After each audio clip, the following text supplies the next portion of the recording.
Hi everyone and welcome to Book Boop. My name is Rachel and today I have a tag video for you. The dilemmas of a book nerd tag.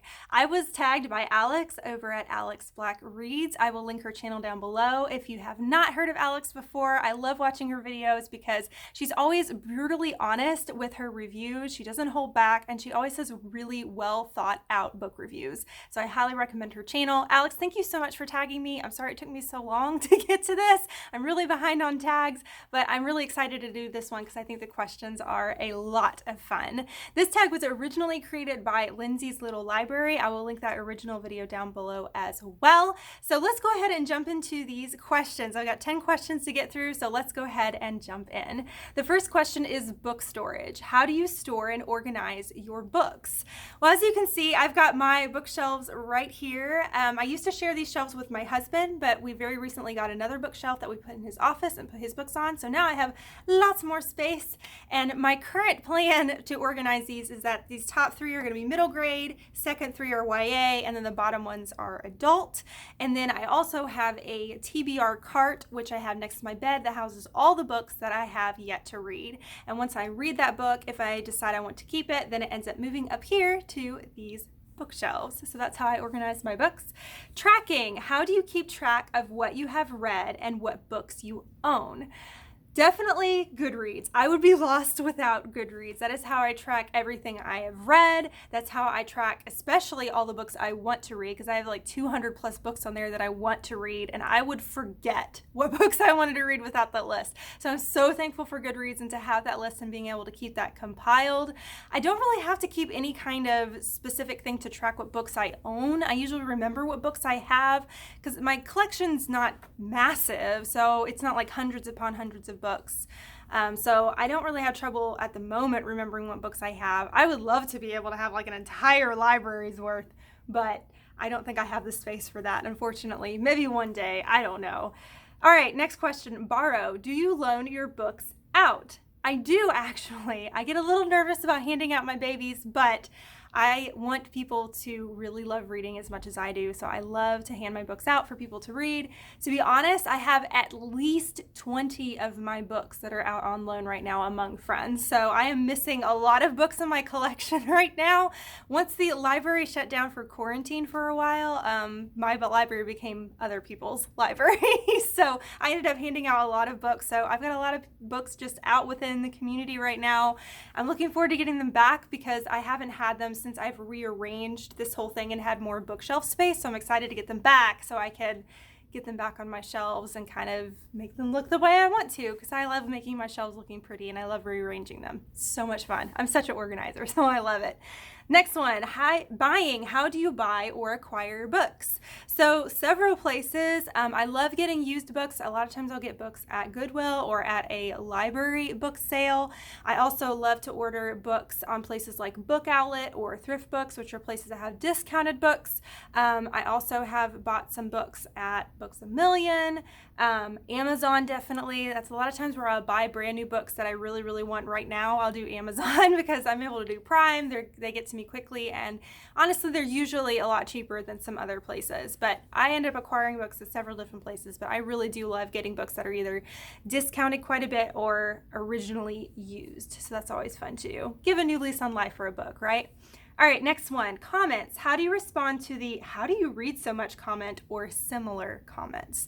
So I've realized that I've been able to read more and more and more as I've been on BookTube. I used to read probably like max 4 books a month, and on April I read 13. Granted, some of those books were very, very short novellas, but I've been getting through 8 to 10 books a month this year, which is insane. And I think a lot of it just has to do with prioritizing it. I don't have a whole lot of time to read necessarily because I have a 3-year-old daughter, so I'm not able to really read around her. It's getting a little better, but I usually can't. She usually wants my full attention, and I'm not able to get a book open and read while she's there in front of me. So a lot of times I need to read before she gets up in the morning. I read during any naps that she has, and I read after she goes to bed. So I basically normally read about 3 times a day, and that kind of culminates up to where I'm able to get a decent chunk of reading in each day. So I try to prioritize it. And since I love reading so much, and because I have this BookTube channel, I need to read and I want to read, and it's honestly my most relaxing activity to me. It's probably my favorite activity to do. So I prioritize it. So to me, it's like, it's all about prioritizing your time. If it's something that means a lot to you, then you'll find the time to do it. I wish so bad that I could do like 24-hour readathons like I see people do, or people dedicate an entire weekend to reading. I would love to do that, but I'm currently not in a life stage that I'm able to, because I'm a mom and I can't do that. I can't set aside 24 hours to read, but I would love to, because it sounds like fun and it looks awesome. And I would love to sit and read a book in one sitting. I haven't done that in a very long time, and I would love to be able to. Maybe one day in the future when my daughter is much older. Next one, next book is what it's called. How do you pick your next book? Normally, it's kind of like a gut reaction. I wouldn't necessarily say I'm specifically a mood reader. I'm definitely someone that loves checklists. So I love creating a monthly TBR and sticking to that TBR. But normally how I pick that TBR for what books I want to read on that list is my gut feeling, my gut reaction with my interest of right then and now. So a lot of them are my mood reads, but the books that kind of pique my interest the most. I try really hard to pick books that I've been wanting to read for the longest amount of time, instead of picking the next book that's caught my eye recently, maybe a brand new book that's come out, or just something I've found out about recently. I try to pick some books that I either already own, that have been on my shelf for a while, or just ones that I've listed on my want to read list on Goodreads that have been there for a long time. So there's a lot of things that go into it, but a lot of it is my mood and what I feel like reading at the time. Travel. How do you pick what book you bring on vacation with you? First of all, I don't go on vacations very much, maybe once a year. And I don't really get too picky about what books I bring with me. A lot of times I'll choose to bring my Kindle and have books on my Kindle to read, because that way it's just so much easier to travel with. Obviously, I don't have to have a whole bunch of books to take a bunch of space. So a lot of times I will prioritize my Kindle. But if I'm traveling to visit family or something over a holiday, I'll just bring whatever book I happen to be reading at the time. I'm not terribly picky about it. I'm not the kind of person that ends up bringing 5 books with me knowing that I'm probably only going to read one, maybe. I usually just bring whatever I think I'm going to be able to get through within that period of time. Now, if I'm going to be going somewhere towards the end of a month and I have certain books that I want to read on my TBR by the end of the month, I might bring all those books with me that I have yet to read. But I don't end up traveling a whole lot, so I don't have a certain method of how I choose books for travel, to be perfectly honest, other than maybe just trying to reach for my Kindle. The next one is Annotate. Do you write in, highlight, or mark up your books? Answer is, I do not. I do not mark up my books at all. I'm the kind of person, like, I don't dog ear. I don't mark in my books in any way. I don't annotate them anyway. Now, the only books I will mark in is if it's like a self-help or inspirational book, and I'm wanting to try to glean information from it. I will use a pencil and underline passages that I want to remember and want to easily flip through the book and be like, okay, this particular passage or sentence hit me in a certain way. But I could not do a pen. I have to do a pencil, knowing that it can be erased. I get so nervous about the idea of marking in a book, and that's hard for me to do, to underline sentences. I just started doing that within the past year or two. But I only do that in like self-help books and inspirational books, which I hardly ever read because I mainly read fiction, so I never really ever mark up my books. And it ties my stomach in not thinking about doing it, to be perfectly honest. Next one is new or backlist. Which do you prefer, new or backlist books? I honestly do love both. I would say the majority of the books I end up reading are backlisted books. The more I've been on BookTube and had my channel and been more involved on Goodreads and trying to look through books that I'm interested in, I would say now I'm more involved in knowing when books are coming out. Previously, I would have had no idea. I wouldn't have looked up when books were coming out. I wouldn't have any knowledge about all these different series because I wasn't watching all these booktube videos and been involved in the booktube community. So the fact that I'm involved in this community has made me more interested in reading new releases. But a lot of times I lean towards backlisted books because I'm the kind of person that I really like to read books that maybe the whole series is already out, so you can just binge the whole thing.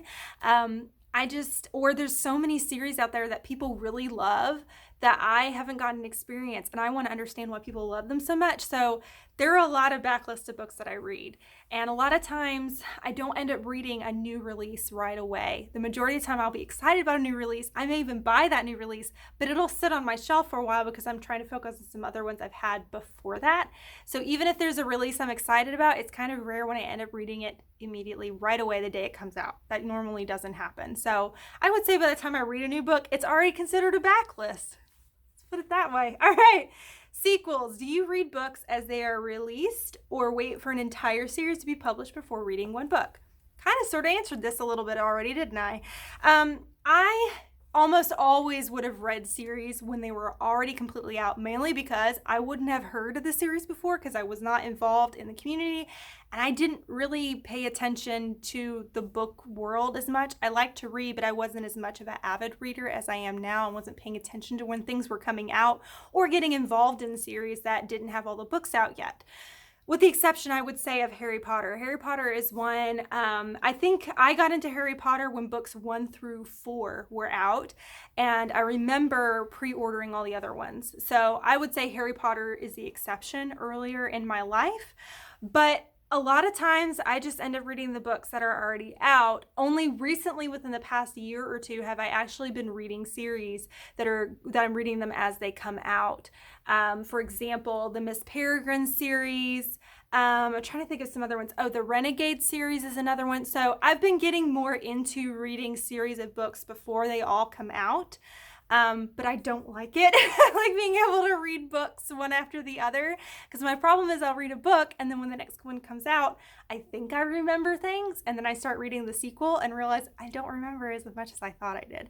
So I've been getting in the habit of reading really detailed recaps before I jump into the sequel. That way I don't have to take my time to reread a book, but it helps refresh my memory on things that I thought I remembered, but I didn't, because my memory's not nearly as good as I think it is. So those are all the questions for Dilemmas of a Book Nerd Tag. I really enjoyed this one a lot. I think it's very informative to let people know what my reading tastes are and how I choose my books and how I organize my books and all that kind of fun stuff. So I think it's a lot of fun.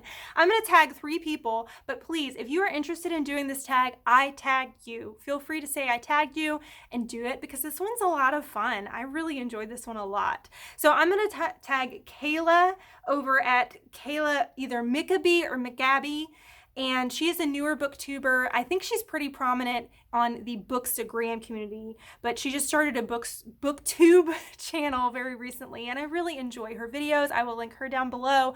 She's been doing a lot of vlogs lately of reading popular series or books that she hasn't gotten to that are really popular on Booktube, and it's fun to see her reactions on those, so please go check her out. I believe her channel is called Bee's Bookland, but her actual channel name is Kayla McGabby. Next person I want to tag is Justine over at I Should Read That. She's a little bit of a bigger booktuber. She's got about a couple thousand followers, and I absolutely adore her. She's the kind of person I just want to be best friends with it. I think she's just so cool. And she reads a great variety of reads. I love her she has great, my brain is blanking. I'm so sorry. She does really great reviews. They're very well thought out. That's what I wanted to say. I apparently did not have a very well thought out thing to say right there, but I just really love Justine, and she is just a really cool person, reads a great variety of books and has great reviews, and I love watching her channel. The next one is Elise from Elise Reads and Speaks. I believe she's a little bit of a newer booktuber as well, and I love watching her channel too. She is funny, she is witty, and she also again has very good descriptive reviews of her books, and I just love getting to see that, and she's just a lot of fun, and I'm so glad I found her. So I will link all those channels down below. Please go check them out and see what you think. I hope you will like and subscribe their videos. If you liked this video, please subscribe to my channel. On this side over here is my logo. If you click on that, you can subscribe to my channel, follow me on my book journey. On this side over here is a suggestion for another video if you want to watch another one right now. But thank you so much for watching. You rock, and don't forget to keep reading. Bye!